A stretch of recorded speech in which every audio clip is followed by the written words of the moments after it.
زمین میں چلنے والا کوئی جاندار ایسا نہیں ہے جس کا رزق اللہ کے ذمے نہ ہو اور جس کے متعلق وہ نہ جانتا ہو کہ کہاں وہ رہتا ہے اور کہاں وہ سونپا جاتا ہے۔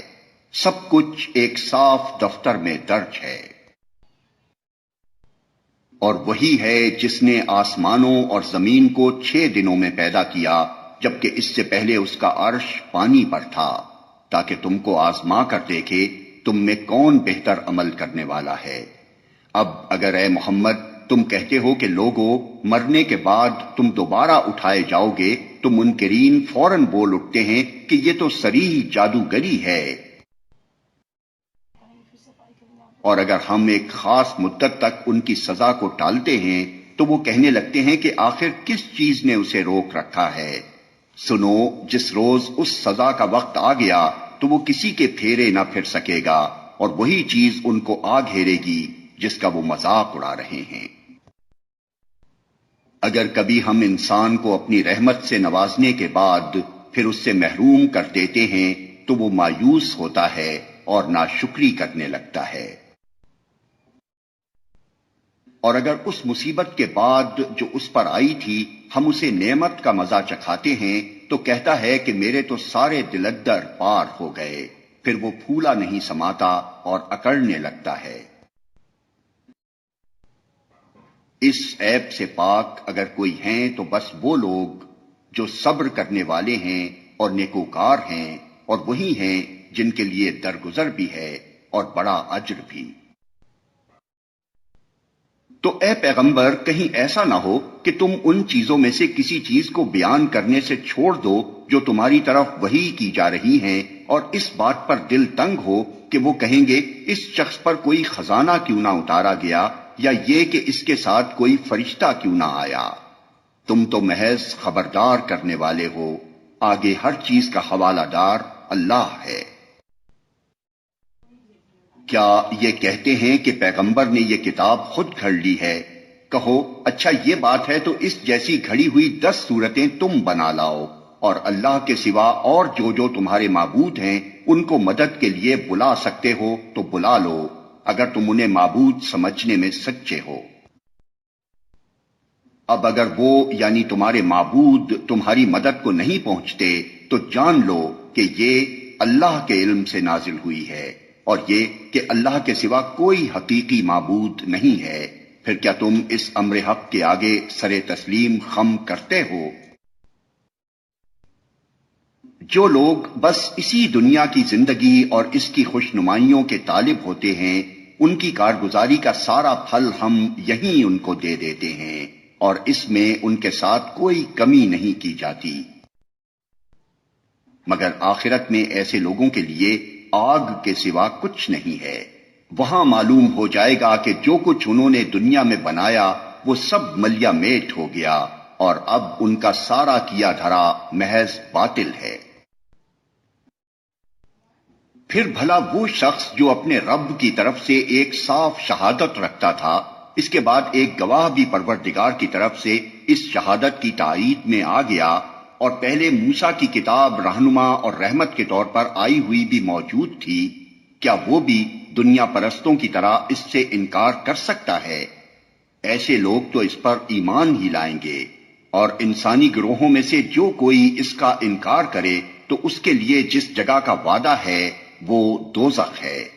بس اے پیغمبر تم اس چیز کی طرف سے کسی شک میں نہ پڑنا، یہ حق ہے تمہارے رب کی طرف سے، مگر اکثر لوگ نہیں مانتے۔ اور اس سے بڑھ کر ظالم کون ہوگا جو خدا پر جھوٹ افترا کرے؟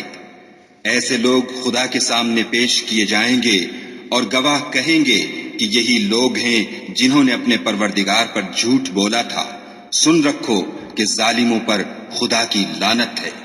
اور اس سے ان ظالموں پر جو خدا کے راستے سے لوگوں کو روکتے ہیں، اس کے راستے کو ٹیڑھا کرنا چاہتے ہیں اور آخرت کا انکار کرتے ہیں۔ وہ زمین میں اللہ کو بے بس کرنے والے نہ تھے، اور نہ اللہ کے مقابلے میں کوئی ان کا حامی تھا۔ انہیں اب دوہرا عذاب دیا جائے گا۔ وہ نہ کسی کی سن ہی سکتے تھے اور نہ خود ہی انہیں کچھ سوچتا تھا۔ یہ وہ لوگ ہیں جنہوں نے اپنے آپ کو خود گھاٹے میں ڈالا اور وہ سب کچھ ان سے کھویا گیا جو انہوں نے گھڑ رکھا تھا۔ ناگزیر ہے کہ وہی آخرت میں سب سے بڑھ کر گھاٹے میں رہیں۔ رہے وہ لوگ جو ایمان لائے اور جنہوں نے نیک عمل کیے اور اپنے رب ہی کے ہو کر رہے، تو یقیناً وہ جنتی لوگ ہیں اور جنت میں وہ ہمیشہ رہیں گے۔ ان دونوں فریقوں کی مثال ایسی ہے جیسے ایک آدمی تو ہو اندھا بہرا اور دوسرا ہو دیکھنے اور سننے والا، کیا یہ دونوں یکساں ہو سکتے ہیں؟ کیا تم اس مثال سے کوئی سبق نہیں لیتے؟ ان دونوں فریق اور ایسے ہی حالات تھے جب ہم نے نوح کو اس کی قوم کی طرف بھیجا تھا۔ اس نے کہا، میں تم لوگوں کو صاف صاف خبردار کرتا ہوں کہ اللہ کے سوا کسی کی بندگی نہ کرو، ورنہ مجھے اندیشہ ہے کہ تم پر ایک روز دردناک عذاب آئے گا۔ جواب میں اس کی قوم کے سردار جنہوں نے اس کی بات ماننے سے انکار کیا تھا بولے، ہماری نظر میں تو تم اس کے سوا کچھ نہیں ہو کہ بس ایک انسان ہو ہم جیسے، اور ہم دیکھ رہے ہیں کہ ہماری قوم میں سے بس ان لوگوں نے جو ہمارے ہاں اراذل تھے بے سوچے سمجھے تمہاری پیروی اختیار کر لی ہے، اور ہم کوئی چیز بھی ایسی نہیں پاتے جس میں تم لوگ ہم سے کچھ بڑے ہوئے ہو، بلکہ ہم تو تمہیں جھوٹا سمجھتے ہیں۔ اس نے کہا، اے برادران قوم، ذرا سوچو تو صحیح کہ اگر میں اپنے رب کی طرف سے ایک کھلی شہادت پر قائم تھا اور پھر اس نے مجھ کو اپنی خاص رحمت سے بھی نواز دیا مگر وہ تم کو نظر نہ آئی، تو آخر ہمارے پاس کیا ذریعہ ہے کہ تم ماننا نہ چاہو اور ہم زبردستی اس کو تمہارے سر چپیٹ دیں؟ اور اے برادران قوم، میں اس کام پر تم سے کوئی مال نہیں مانگتا، میرا اجر تو اللہ کے ذمے ہے، اور میں ان لوگوں کو دھکے دینے سے بھی رہا جنہوں نے میری بات مانی ہے، وہ آپ ہی اپنے رب کے حضور جانے والے ہیں، مگر میں دیکھتا ہوں کہ تم لوگ جہالت برت رہے ہو۔ اور اے قوم، اگر میں ان لوگوں کو دھتکار دوں تو خدا کی پکڑ سے کون مجھے بچانے آئے گا؟ تم لوگوں کی سمجھ میں کیا اتنی بات بھی نہیں آتی؟ اور میں تم سے نہیں کہتا کہ میرے پاس اللہ کے خزانے ہیں، نہ یہ کہتا ہوں کہ میں غیب کا علم رکھتا ہوں، نہ یہ میرا دعویٰ ہے کہ میں فرشتہ ہوں، اور یہ بھی میں نہیں کہہ سکتا کہ جن لوگوں کو تمہاری آنکھیں حقارت سے دیکھتی ہیں انہیں اللہ نے کوئی بھلائی نہیں دی، ان کے نفس کا حال اللہ ہی بہتر جانتا ہے، اگر میں ایسا کہوں تو ظالم ہوں گا۔ آخر کار ان لوگوں نے کہا کہ اے نوح، تم نے ہم سے جھگڑا کیا اور بہت کر لیا، اب تو بس وہ عذاب لے آؤ جس کی تم ہمیں دھمکی دیتے ہو اگر سچے ہو۔ نوح نے جواب دیا، وہ تو اللہ ہی لائے گا اگر چاہے گا، اور تم اتنا بلبوتا نہیں رکھتے کہ اسے روک دو۔ اب اگر میں تمہاری کچھ خیر خواہی کرنا بھی چاہوں تو میری خیر خواہی تمہیں کوئی فائدہ نہیں دے سکتی، جبکہ اللہ ہی نے تمہیں بھٹکا دینے کا ارادہ کر لیا ہو۔ وہی تمہارا رب ہے اور اسی کی طرف تمہیں پلٹنا ہے۔ یہ لوگ کہتے ہیں کہ اس شخص نے یہ سب کچھ خود گھڑ لیا ہے، ان سے کہو، اگر میں نے یہ خود گھڑا ہے تو مجھ پر اپنے جرم کی ذمہ داری ہے، اور جو جرم تم کر رہے ہو اس کی ذمہ داری سے میں بری ہوں۔ نوح پر وحی کی گئی کہ تمہاری قوم میں سے جو لوگ ایمان لا چکے بس وہ لا چکے، اب کوئی ماننے والا نہیں ہے، ان کے کرتوتوں پر غم کھانا چھوڑو اور ہماری نگرانی میں ہماری وحی کے مطابق ایک کشتی بنانی شروع کر دو، اور دیکھو جن لوگوں نے ظلم کیا ہے ان کے حق میں مجھ سے کوئی سفارش نہ کرنا، یہ سارے کے سارے اب ڈوبنے والے ہیں۔ نوح کشتی بنا رہا تھا اور اس کی قوم کے سرداروں میں سے جو کوئی اس کے پاس سے گزرتا تھا وہ اس کا مذاق اڑاتا تھا۔ اس نے کہا، اگر تم ہم پر ہنستے ہو تو ہم بھی تم پر ہنس رہے ہیں، ان قریب تمہیں خود معلوم ہو جائے گا کہ کس پر وہ عذاب آتا ہے جو اسے رسوا کر دے گا، اور کس پر وہ بلا ٹوٹ پڑتی ہے جو ٹالے نہ ٹلے گی۔ یہاں تک کہ جب ہمارا حکم آ گیا اور وہ تنور ابل پڑا تو ہم نے کہا ہر قسم کے جانوروں کا ایک ایک جوڑا کشتی میں رکھ لو، اپنے گھر والوں کو بھی سوائے ان اشخاص کے جن کی نشاندہی پہلے کی جا چکی ہے، اس میں سوار کرا دو، اور ان لوگوں کو بھی بٹھا لو جو ایمان لائے ہیں، اور تھوڑے ہی لوگ تھے جو نوح کے ساتھ ایمان لائے تھے۔ نوح نے کہا سوار ہو جاؤ اس میں، اللہ ہی کے نام سے ہے اس کا چلنا بھی اور اس کا ٹھہرنا بھی، میرا رب بڑا غفور و رحیم ہے۔ کشتی ان لوگوں کو لیے چلی جا رہی تھی اور ایک ایک موج پہاڑ کی طرح اٹھ رہی تھی۔ نوح کا بیٹا دور فاصلے پر تھا۔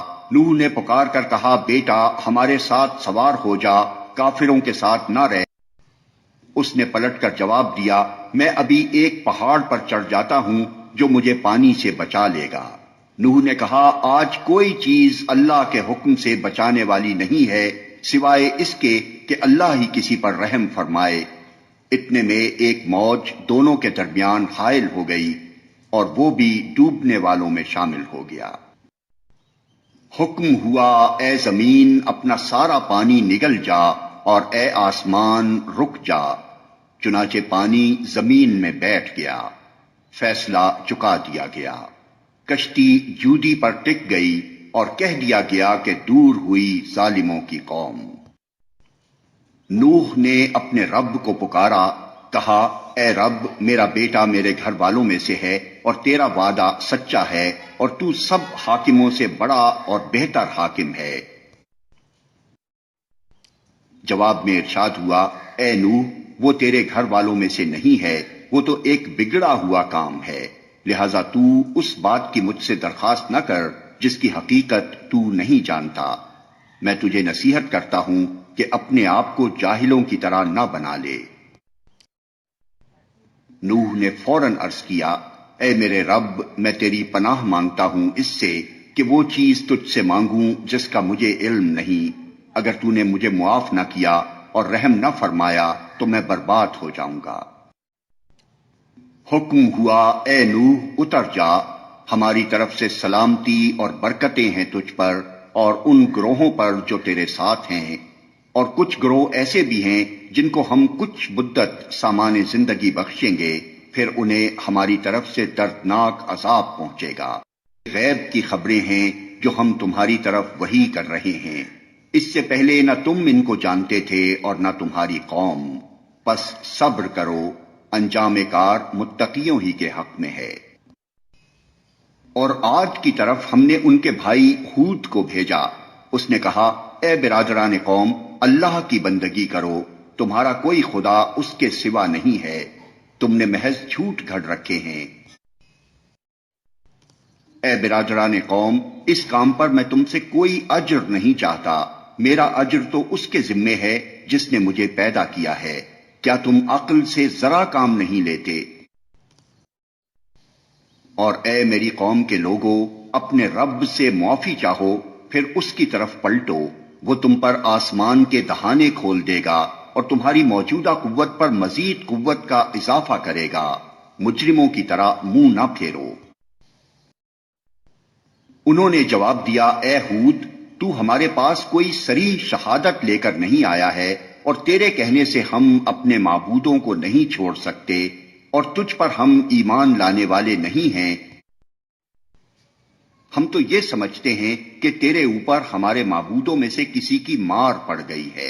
ہود نے کہا میں اللہ کی شہادت پیش کرتا ہوں اور تم گواہ رہو کہ یہ جو اللہ کے سوا دوسروں کو تم نے خدائی میں شریک ٹھہرا رکھا ہے اس سے میں بیزار ہوں۔ تم سب کے سب مل کر میرے خلاف اپنی کرنی میں کسر نہ اٹھا رکھو اور مجھے ذرا مہلت نہ دو۔ میرا بھروسہ اللہ پر ہے جو میرا رب بھی ہے اور تمہارا رب بھی، کوئی جاندار ایسا نہیں جس کی چوٹی اس کے ہاتھ میں نہ ہو، بے شک میرا رب سیدھی راہ پر ہے۔ اگر تم منہ پھیرتے ہو تو پھیر لو، جو پیغام دے کر میں تمہارے پاس بھیجا گیا تھا وہ میں تم کو پہنچا چکا ہوں، اب میرا رب تمہاری جگہ دوسری قوم کو اٹھائے گا اور تم اس کا کچھ نہ بگاڑ سکو گے، یقیناً میرا رب ہر چیز پر نگراں ہے۔ پھر جب ہمارا حکم آ گیا تو ہم نے اپنی رحمت سے ہود کو اور ان لوگوں کو جو اس کے ساتھ ایمان لائے تھے نجات دے دی اور ایک سخت عذاب سے انہیں بچا لیا۔ یہ ہیں عاد، اپنے رب کی آیات سے انہوں نے انکار کیا، اس کے رسولوں کی بات نہ مانی اور ہر جبار دشمن حق کی پیروی کرتے رہے۔ آخر کار اس دنیا میں بھی ان پر پھٹکار پڑی اور قیامت کے روز بھی۔ سنو، عاد نے اپنے رب سے کفر کیا، سنو، دور پھینک دیے گئے عاد، ہود کی قوم کے لوگ۔ اور سمود کی طرف ہم نے ان کے بھائی صالح کو بھیجا، اس نے کہا، اے میری قوم کے لوگوں، اللہ کی بندگی کرو، اس کے سوا تمہارا کوئی خدا نہیں ہے، وہی ہے جس نے تم کو زمین سے پیدا کیا ہے اور یہاں تم کو بسایا ہے، لہذا تم اس سے معافی چاہو اور اس کی طرف پلٹ آؤ، یقیناً میرا رب قریب ہے اور وہ دعاؤں کا جواب دینے والا ہے۔ انہوں نے کہا، اے صالح، اس سے پہلے تو ہمارے درمیان ایسا شخص تھا جس سے بڑی توقعات وابستہ تھی، کیا تو ہمیں ان معبودوں کی پرستش سے روکنا چاہتا ہے جن کی پرستش ہمارے باپ دادا کرتے تھے؟ تو جس طریقے کی طرف ہمیں بلا رہا ہے اس کے بارے میں ہم کو سخت شبہ ہے، جس نے ہمیں خلجان میں ڈال رکھا ہے۔ صالح نے کہا، اے برادران قوم، تم نے کچھ اس بات پر بھی غور کیا کہ اگر میں اپنے رب کی طرف سے ایک صاف شہادت رکھتا تھا اور پھر اس نے اپنی رحمت سے بھی مجھ کو نواز دیا تو اس کے بعد اللہ کی پکڑ سے مجھے کون بچائے گا اگر میں اس کی نافرمانی کروں؟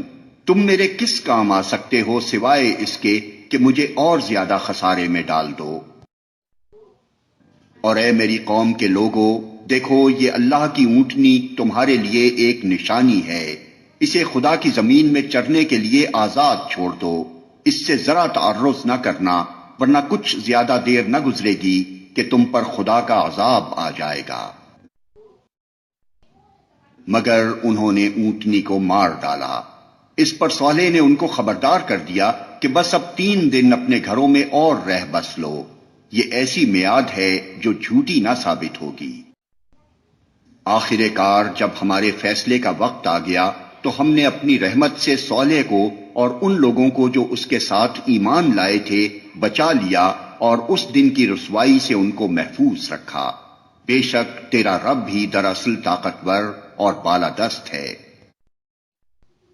رہے وہ لوگ جنہوں نے ظلم کیا تھا تو ایک سخت دھماکے نے ان کو دھر لیا اور وہ اپنی بستیوں میں اس طرح بے حس و حرکت پڑے کے پڑے رہ گئے کہ گویا وہ وہاں کبھی بسے ہی نہ تھے۔ سنو، سمود نے اپنے رب سے کفر کیا، سنو، دور پھینک دیے گئے سمود۔ اور دیکھو، ابراہیم کے پاس ہمارے فرشتے خوشخبری لیے ہوئے پہنچے، کہا، تم پر سلام ہو۔ ابراہیم نے جواب دیا، تم پر بھی سلام ہو۔ پھر کچھ دیر نہ گزری کہ ابراہیم ایک بھنا ہوا بچڑا ان کی ضیافت کے لیے لے آیا،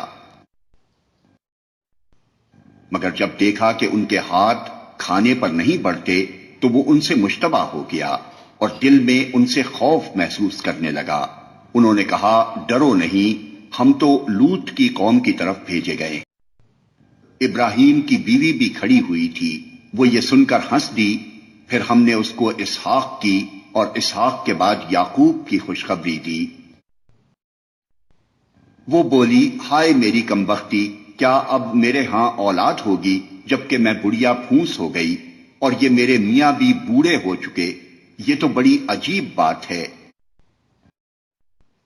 فرشتوں نے کہا، اللہ کے حکم پر تعجب کرتی ہو، ابراہیم کے گھر والوں، تم لوگوں پر تو اللہ کی رحمت اور اس کی برکتیں ہیں، اور یقیناً اللہ نہایت قابل تعریف اور بڑی شان والا ہے۔ پھر جب ابراہیم کی گھبراہٹ دور ہو گئی اور اولاد کی بشارت سے اس کا دل خوش ہو گیا تو اس نے قوم لوط کے معاملے میں ہم سے جھگڑا شروع کیا۔ حقیقت میں ابراہیم بڑا حلیم اور نرم دل آدمی تھا اور ہر حال میں ہماری طرف رجوع کرتا تھا۔ آخر کار ہمارے فرشتوں نے اس سے کہا، اے ابراہیم، اس سے باز آ جاؤ، تمہارے رب کا حکم ہو چکا ہے اور اب ان لوگوں پر وہ عذاب آ کر رہے گا جو کسی کے پھیرے نہیں پھر سکتا۔ اور جب ہمارے فرشتے لوط کے پاس پہنچے تو ان کی آمد سے وہ بہت گھبرایا اور دل تنگ ہوا اور کہنے لگا کہ آج بڑی مصیبت کا دن ہے۔ ان مہمانوں کا آنا تھا کہ اس کی قوم کے لوگ بے اختیار اس کے گھر کی طرف دوڑ پڑے۔ پہلے سے وہ ایسی ہی بدکاریوں کے خوگر تھے۔ لوط نے ان سے کہا، بھائیو، یہ میری بیٹیاں موجود ہیں، یہ تمہارے لیے پاکیزہ تر ہیں، کچھ خدا کا خوف کرو اور میرے مہمانوں کے معاملے میں مجھے ذلیل نہ کرو۔ کیا تم میں کوئی بھلا آدمی نہیں؟ انہوں نے جواب دیا، تجھے تو معلوم ہی ہے کہ تیری بیٹیوں میں ہمارا کوئی حصہ نہیں ہے، اور تو یہ بھی جانتا ہے کہ ہم چاہتے کیا ہیں۔ لوط نے کہا، کاش میرے پاس اتنی طاقت ہوتی کہ تمہیں سیدھا کر دیتا، یا کوئی مضبوط سہارا ہی ہوتا کہ اس کی پناہ لے۔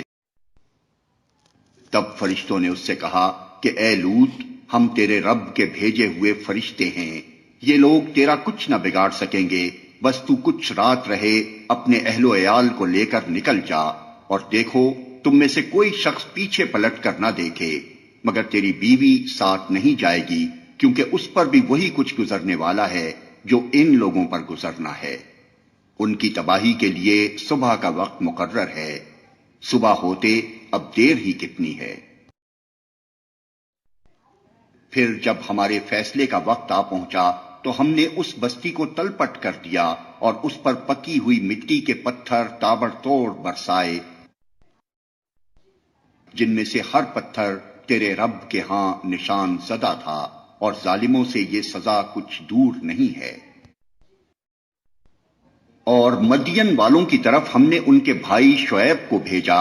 اس نے کہا، اے میری قوم کے لوگو، اللہ کی بندگی کرو، اس کے سوا تمہارا کوئی خدا نہیں ہے، اور ناپ تول میں کمی نہ کیا کرو۔ آج میں تم کو اچھے حال میں دیکھ رہا ہوں، مگر مجھے ڈر ہے کہ کل تم پر ایسا دن آئے گا جس کا عذاب سب کو گھیر لے گا۔ اور اے برادران قوم، ٹھیک ٹھیک انصاف کے ساتھ پورا ناپو اور تولو، اور لوگوں کو ان کی چیزوں میں گھاٹا نہ دیا کرو، اور زمین میں فساد نہ پھیلاتے پھرو۔ اللہ کی دی ہوئی بچت تمہارے لیے بہتر ہے اگر تم مومن ہو، اور بہرحال میں تمہارے اوپر کوئی نگران کار نہیں ہوں۔ انہوں نے جواب دیا، اے شعیب، کیا تیری نماز تجھے یہ سکھاتی ہے کہ ہم ان سارے معبودوں کو چھوڑ دیں جن کی پرستش ہمارے باپ دادا کرتے تھے، یا یہ کہ ہم کو اپنے مال میں اپنے منشا کے مطابق تصرف کرنے کا اختیار نہ ہو؟ بس تو ہی تو ایک عالی ظرف اور راست باز آدمی رہ گیا ہے۔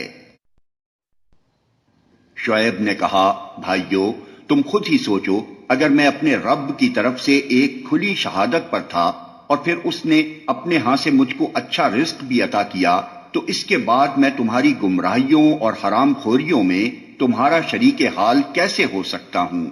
اور میں ہرگز یہ نہیں چاہتا کہ جن باتوں سے میں تم کو روکتا ہوں ان کا خود ارتکاب کروں۔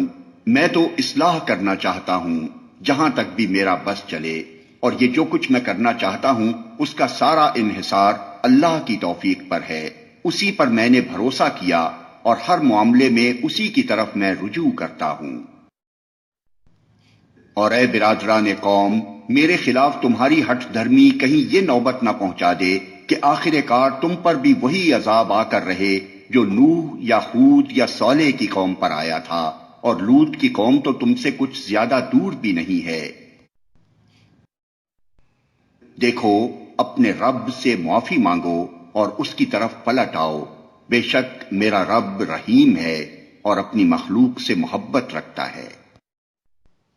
انہوں نے جواب دیا، اے شعیب، تیری بہت سی باتیں تو ہماری سمجھ ہی میں نہیں آتی، اور ہم دیکھتے ہیں کہ تو ہمارے درمیان ایک بے زور آدمی ہے۔ تیری برادری نہ ہوتی تو ہم کبھی کا تجھے سنگسار کر چکے ہوتے۔ تیرا بلبوتا تو اتنا نہیں ہے کہ ہم پر بھاری ہو۔ شعیب نے کہا، بھائیو، کیا میری برادری تم پر اللہ سے زیادہ بھاری ہے کہ تم نے برادری کا تو خوف کیا اور اللہ کو بالکل پس پشت ڈال دیا؟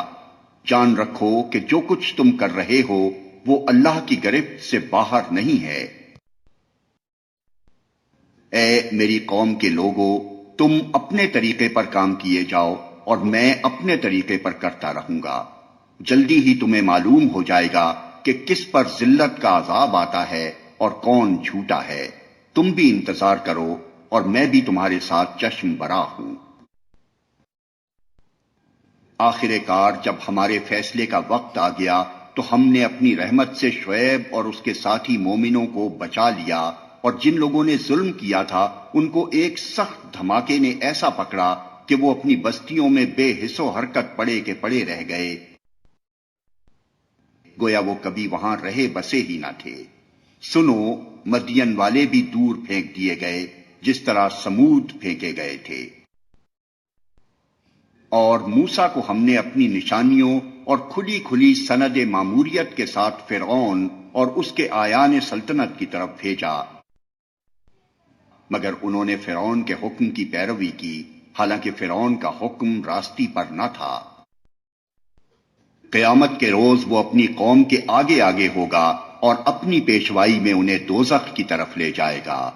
کیسی بدتر جائے ورود ہے یہ جس پر کوئی پہنچے۔ اور ان لوگوں پر دنیا میں بھی لعنت پڑی اور قیامت کے روز بھی پڑے گی۔ کیسا برا صلہ ہے یہ جو کسی کو ملے۔ یہ چند بستیوں کی سرگزشت ہے جو ہم تمہیں سنا رہے ہیں، ان میں سے بعض اب بھی کھڑی ہیں اور بعض کی فصل کٹ چکی ہے۔ ہم نے ان پر ظلم نہیں کیا، انہوں نے آپ ہی اپنے اوپر ستم ڈھایا۔ اور جب اللہ کا حکم آ گیا تو ان کے وہ معبود جنہیں وہ اللہ کو چھوڑ کر پکارا کرتے تھے ان کے کچھ کام نہ آ سکے، اور انہوں نے ہلاکت و بربادی کے سوا انہیں کچھ فائدہ نہ دیا۔ اور تیرا رب جب کسی ظالم بستی کو پکڑتا ہے تو پھر اس کی پکڑ ایسی ہی ہوا کرتی ہے، فی الواقع اس کی پکڑ بڑی سخت اور دردناک ہوتی ہے۔ حقیقت یہ ہے کہ اس میں ایک نشانی ہے ہر اس شخص کے لیے جو عذاب آخرت کا خوف کرے۔ وہ ایک دن ہوگا جس میں سب لوگ جمع ہوں گے، اور پھر جو کچھ بھی اس روز ہوگا سب کی آنکھوں کے سامنے ہوگا۔ ہم اس کے لانے میں کچھ بہت زیادہ تاخیر نہیں کر رہے ہیں، بس ایک گنی چنی مدت اس کے لیے مقرر ہے۔ جب وہ آئے گا تو کسی کو بات کرنے کی مجال نہ ہوگی الا یہ کہ خدا کی اجازت سے کچھ عرض کرے۔ پھر کچھ لوگ اس روز بدبخت ہوں گے اور کچھ نیک بخت۔ جو بدبخت ہوں گے وہ دوزخ میں جائیں گے، جہاں گرمی اور پیاس کی شدت سے وہ ہانپیں گے اور پھنکارے ماریں گے، اور اسی حالت میں وہ ہمیشہ رہیں گے جب تک کہ زمین و آسمان قائم ہیں، الا یہ کہ تیرا رب کچھ اور چاہے۔ بے شک تیرا رب پورا اختیار رکھتا ہے کہ جو چاہے کرے۔ رہے وہ لوگ جو نیک بخت نکلیں گے تو وہ جنت میں جائیں گے اور وہاں ہمیشہ رہیں گے جب تک زمین و آسمان قائم ہیں، الا یہ کہ تیرا رب کچھ اور چاہے۔ ایسی بخشش ان کو ملے گی جس کا سلسلہ کبھی منقطع نہ ہوگا۔ پس اے نبی، تو ان معبودوں کی طرف سے کسی شک میں نہ رہ جن کی یہ لوگ عبادت کر رہے ہیں، یہ تو بس لکیر کے فقیر بنے ہوئے اسی طرح پوجا پاٹ کیے جا رہے ہیں جس طرح پہلے ان کے باپ دادا کرتے تھے، اور ہم ان کا حصہ انہیں بھرپور دیں گے بغیر اس کے کہ اس میں کچھ کاٹ کسر ہو۔ ہم اس سے پہلے موسیٰ کو بھی کتاب دے چکے ہیں، اور اس کے بارے میں بھی اختلاف کیا گیا تھا جس طرح آج اس کتاب کے بارے میں کیا جا رہا ہے جو تمہیں دی گئی ہے۔ اگر تیرے رب کی طرف سے ایک بات پہلے ہی طے نہ کر دی گئی ہوتی تو ان اختلاف کرنے والوں کے درمیان کبھی کا فیصلہ چکا دیا گیا ہوتا۔ یہ واقعہ ہے کہ لوگ اس کی طرف سے شک اور خلجان میں پڑے ہوئے ہیں، اور یہ بھی واقعہ ہے کہ تیرا رب انہیں ان کے اعمال کا پورا پورا بدلہ دے کر رہے گا، یقیناً وہ ان کی سب حرکتوں سے باخبر ہے۔ بس اے محمد، تم اور تمہارے وہ ساتھی جو کفر و بغاوت سے ایمان و طاعت کی طرف پلٹ آئے ہیں، ٹھیک ٹھیک راہ راست پر ثابت قدم رہو جیسا کہ تمہیں حکم دیا گیا ہے۔ اور بندگی کی حد سے تجاوز نہ کرو. جو کچھ تم کر رہے ہو اس پر تمہارا رب نگاہ رکھتا ہے. ان ظالموں کی طرف ذرا نہ جھکنا ورنہ جہنم کی لپیٹ میں آ جاؤ گے، اور تمہیں کوئی ایسا ولی اور سرپرست نہ ملے گا جو خدا سے تمہیں بچا سکے، اور کہیں سے تم کو مدد نہ پہنچے گی. اور دیکھو، نماز قائم کرو دن کے دونوں سروں پر اور کچھ رات گزرنے پر. در حقیقت نیکیاں برائیوں کو دور کر دیتی ہیں. یہ ایک یاد دہانی ہے ان لوگوں کے لیے جو خدا کو یاد رکھنے والے ہیں. اور صبر کر، اللہ نیکی کرنے والوں کا اجر کبھی ضائع نہیں کرتا. پھر کیوں نہ ان قوموں میں سے جو تم سے پہلے گزر چکی ہیں ایسے اہل خیر موجود رہے جو لوگوں کو زمین میں فساد برپا کرنے سے روکتے.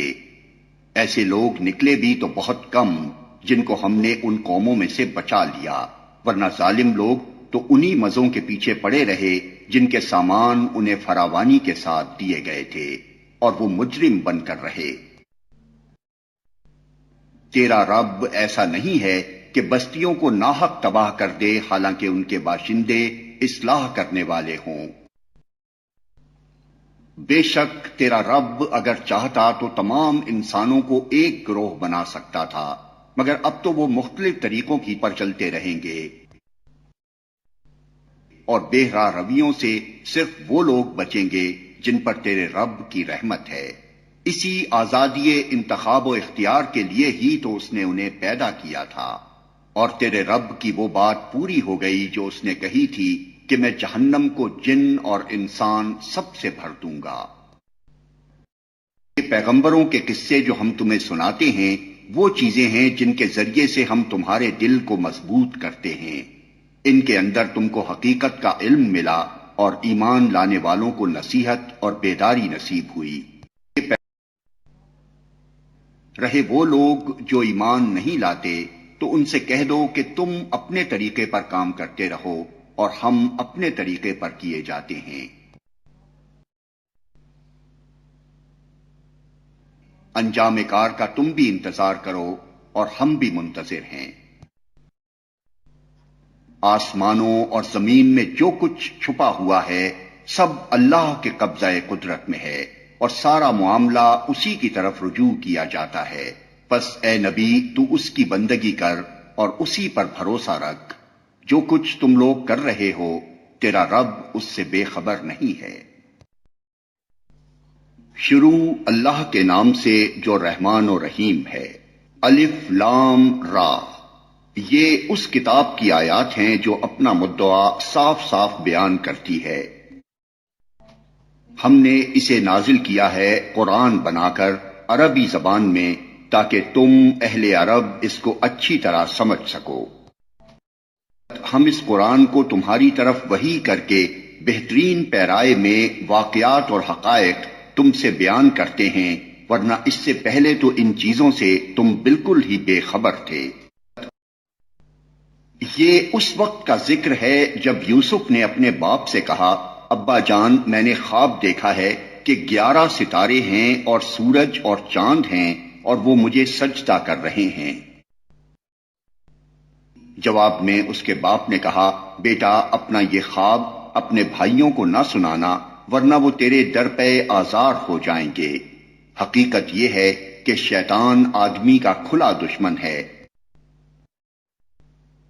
اور ایسا ہی ہوگا جیسا تو نے خواب میں دیکھا ہے کہ تیرا رب تجھے اپنے کام کے لیے منتخب کرے گا اور تجھے باتوں کی تہہ تک پہنچنا سکھائے گا، اور تیرے اوپر اور آل یعقوب پر اپنی نعمت اسی طرح پوری کرے گا جس طرح اس سے پہلے وہ تیرے بزرگوں ابراہیم اور اسحاق پر کر چکا ہے. یقیناً تیرا رب علیم اور حکیم ہے.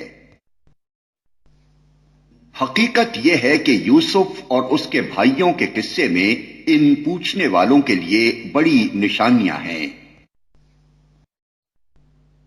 یہ قصہ یوں شروع ہوتا ہے کہ اس کے بھائیوں نے آپس میں کہا، یہ یوسف اور اس کا بھائی دونوں ہمارے والد کو ہم سب سے زیادہ محبوب ہیں، حالانکہ ہم ایک پورا جتھا ہیں.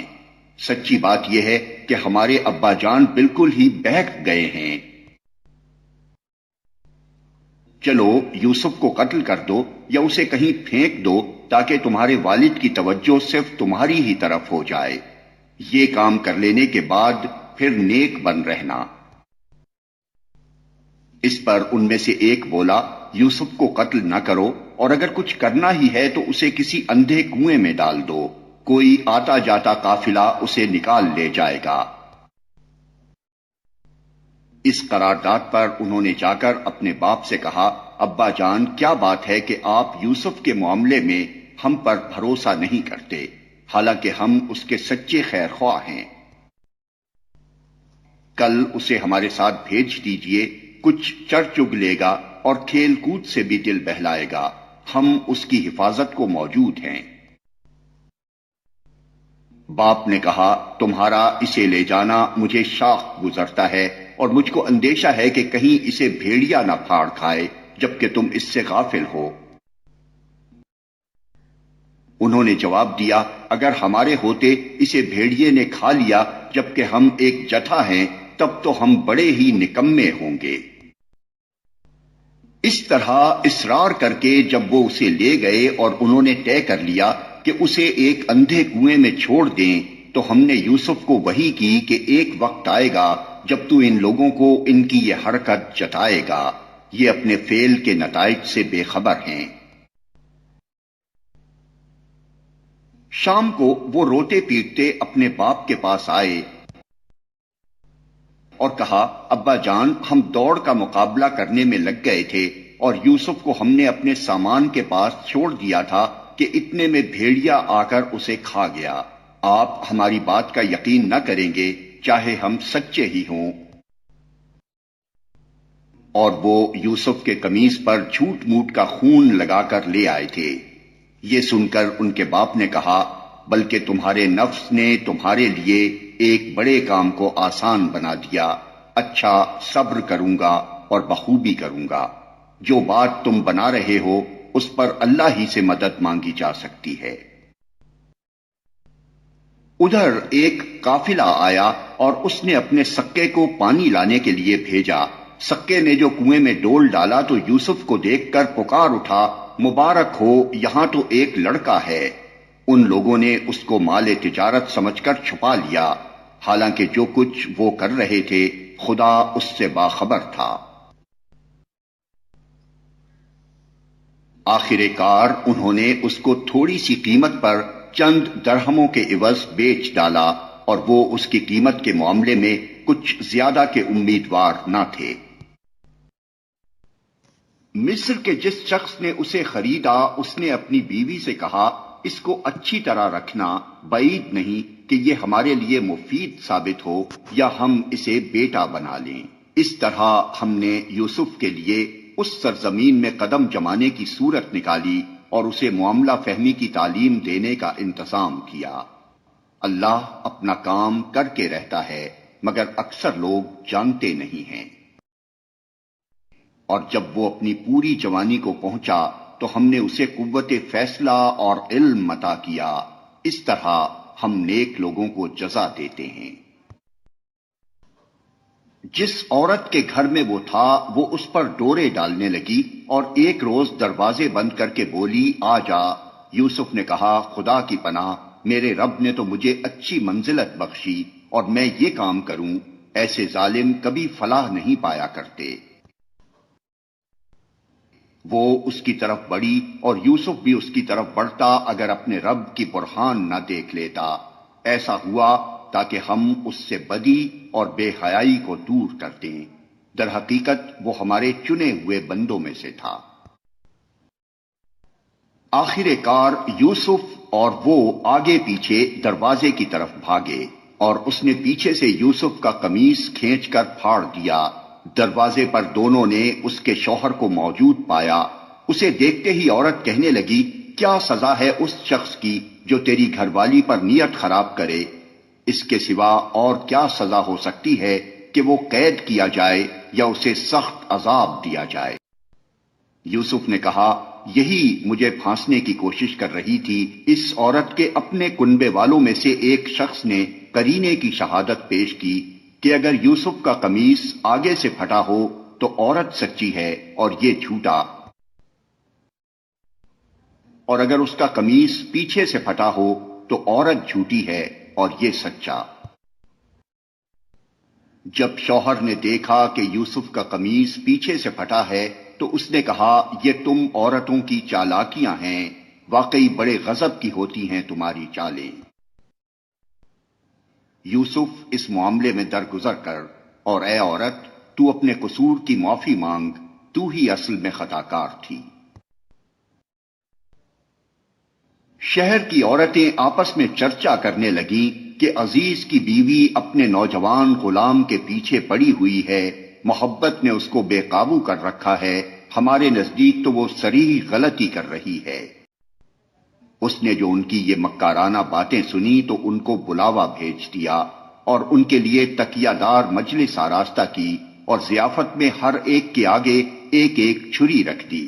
پھر عین اس وقت جب کہ وہ پھل کاٹ کاٹ کر کھا رہی تھی، اس نے یوسف کو اشارہ کیا کہ ان کے سامنے نکل آ۔ جب ان عورتوں کی نگاہ اس پر پڑی تو وہ دنگ رہ گئیں اور اپنے ہاتھ کاٹ بیٹھیں اور بے ساختہ پکار اٹھیں، حاشا للہ، یہ شخص انسان نہیں ہے، یہ تو کوئی بزرگ فرشتہ ہے۔ عزیز کی بیوی نے کہا، دیکھ لیا، یہ ہے وہ شخص جس کے معاملے میں تم مجھ پر باتیں بناتی تھیں۔ بے شک میں نے اسے رجھانے کی کوشش کی تھی مگر یہ بچ نکلا۔ اگر یہ میرا کہنا نہ مانے گا تو قید کیا جائے گا اور بہت ذلیل و خوار ہوگا۔ یوسف نے دعا کی کہ پروردگار جس کام کی طرف یہ مجھے بلاتی ہیں اس کی نسبت مجھے قید پسند ہے، اور اگر تو مجھ سے ان کے فریب کو نہ ہٹائے گا تو میں ان کی طرف مائل ہو جاؤں گا اور نادانوں میں داخل ہو جاؤں گا۔ اس کے رب نے اس کی دعا قبول کی اور ان عورتوں کی چالیں اس سے دفع کرتیں۔ بے شک وہی ہے جو سب کی سنتا اور سب کچھ جانتا ہے۔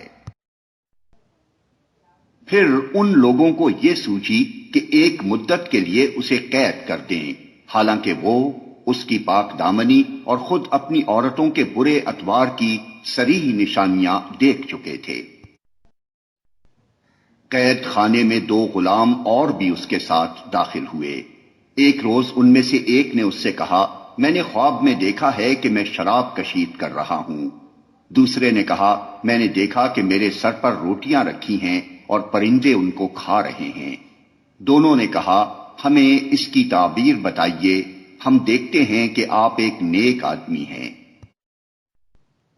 یوسف نے کہا، یہاں جو کھانا تمہیں ملا کرتا ہے اس کے آنے سے پہلے میں تمہیں ان خوابوں کی تعبیر بتا دوں گا۔ یہ علم ان علوم میں سے ہے جو میرے رب نے مجھے عطا کیے ہیں۔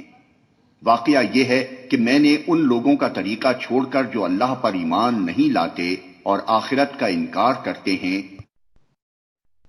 اپنے بزرگوں ابراہیم، اسحاق اور یعقوب کا طریقہ اختیار کیا ہے۔ ہمارا یہ کام نہیں ہے کہ اللہ کے ساتھ کسی کو شریک ٹھہرائیں۔ در حقیقت یہ اللہ کا فضل ہے ہم پر اور تمام انسانوں پر کہ اس نے اپنے سوا کسی کا بندہ ہمیں نہیں بنایا، مگر اکثر لوگ شکر نہیں کرتے۔ اے زنداں کے ساتھیو، تم خود ہی سوچو کہ بہت سے متفرق رب بہتر ہیں یا وہ ایک اللہ جو سب پر غالب ہے؟